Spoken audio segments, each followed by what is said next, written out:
All right. This is Marcus Harbin with Marcus Harbin Autosales.com. Um, Today we're gonna have a little talk. We're gonna have a little talk. Um, are you happy with what you're doing in life? Do you know why you're doing it? And do you know the most important thing out of all of it, right?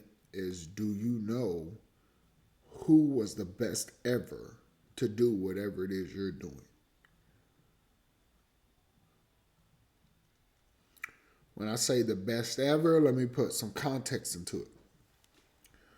Who excelled the most at whatever it is you're doing? So any and every single job that is that has been created, there has been someone to literally be the best at it. So it don't matter if you're a nurse, right? There is levels, meaning there is someone who started off as a nurse that ended up to be a doctor, that ended up to own a hospital. Does that make sense? Did you see what I'm going?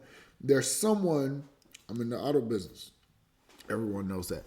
So there's someone who started off in detail, right? Who elevated to sales, who elevated to general manager, who elevated to own dealership, right? And you're talking deca millionaire, okay, at that point. I'm talking 1 million, right?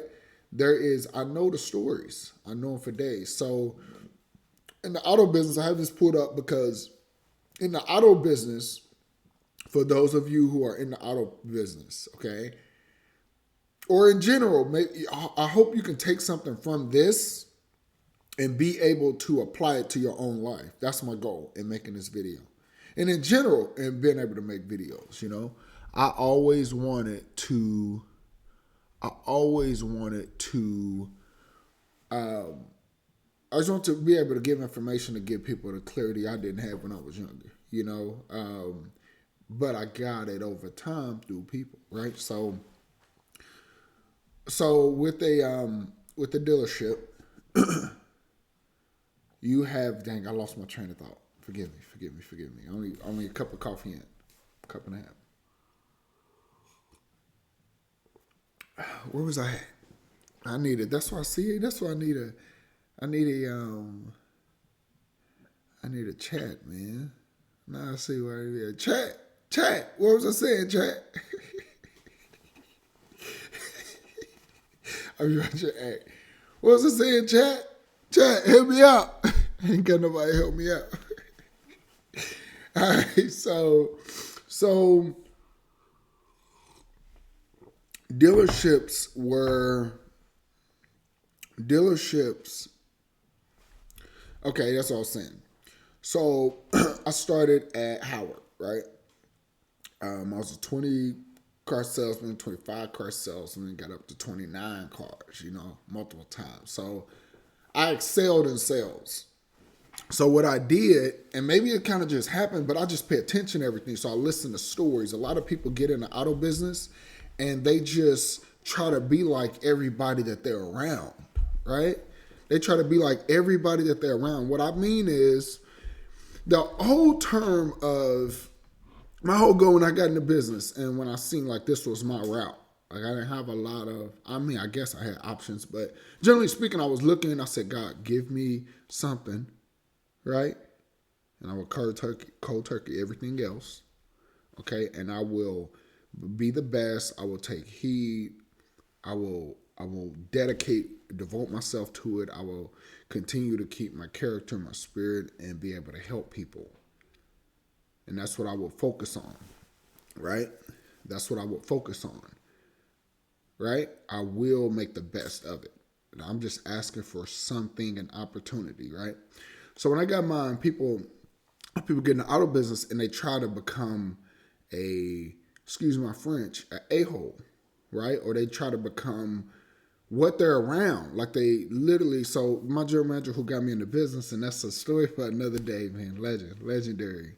I appreciate you, Double D. But because he got me in auto business, I met him at Walmart. I was helping out his fiance at the time, I believe, and he liked the way I was talking to her, right? And I don't want to get because I will get into my story, and that's what I'm trying to. I'm trying to stay focused on the point of this video and why I have this behind me, right? Why I have a Ford, right? Some people may not even purchase Fords, but why I have this up. So, so here, let me do this. Let me do this. Let me do this. Let me do it. Oh, we're good. We're good. We're good. Okay, so actually, I don't have it up yet. Sorry. So, long story short, I've heard. I'll skip that. I'll skip that for now. But they told me about stories. I was working at Howard, and people used to tell me about stories of how he started. Okay? And they said, yeah, he had a lot right up the street here, right? A single lot, used car lot. And he was selling cars himself. He was the only person there. Probably had one more person. And he was literally selling cars. And he started a little car lot, a small one, right? Rinky dink, as we would call it. Buy here, pay here, as we call it, right? And he became, like, that was his baby. That's what they always say, man. These people with these big, like this, they be like, yeah, this their baby store. Toyota store, this their baby. This their baby, right? So all he did, like, he just sold cars, man. He sold cars. Now, mind you, he was one of the few in town, so it helped, right? He was ahead. He wasn't trying to be a singer. He wasn't trying to do band. He wasn't trying to do nothing. He just sold cars. That's what he did. He probably went home to his wife, came to the car lot. Went home to his wife, talked about what was going on that day, came to a car lot. So now, to this day, now there is literally a mile of dealerships, new car dealerships, okay, with his name on the front. You don't understand. This guy, I guess I probably don't want to say the details on that, but this guy sold the dealership for not deca millions, okay? Hundreds, okay? Put the B after his name. Billionaire from doing the one thing, right? So, but he started out super small. And people say, yeah, I remember older people who buy cars at 60, 70, 80. Yeah, I remember he was down there, and they watched the whole thing, right? All these guys that I've worked for, all the dealerships I worked at have stories like that. Very interesting, man. These guys are now multi. We're not talking about 1, 2 million, and you get to see them, but they were hand in hand at first with customers, and they, over time, they bloomed, right? So the best at whatever it is you do, whether it's a nurse, just talk to them. Hey, what did you do? Post office. Hey, what did you do? What did you do starting? The people who are older than you, right? Now, I talk to my daughter and my nieces, and I tell them, like,